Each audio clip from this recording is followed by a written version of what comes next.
എനിക്കെന്തും തരാൻ അല്ലെങ്കിൽ തരുന്നവൻ എൻ്റെ സ്നേഹിതൻ അല്ലേ?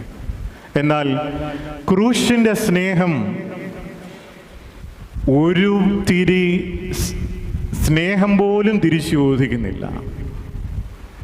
ക്രൂശിലെ സ്നേഹം ഒന്നും പ്രതീക്ഷിച്ചില്ല.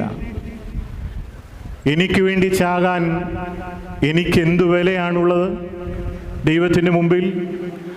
നമുക്കോരോരുത്തർക്കും വേണ്ടി ദൈവത്തിൻ്റെ പുത്രൻ ബലിയായി തീരാൻ എന്തു വിലയാണ് എനിക്കും നിങ്ങൾക്കുള്ളത്?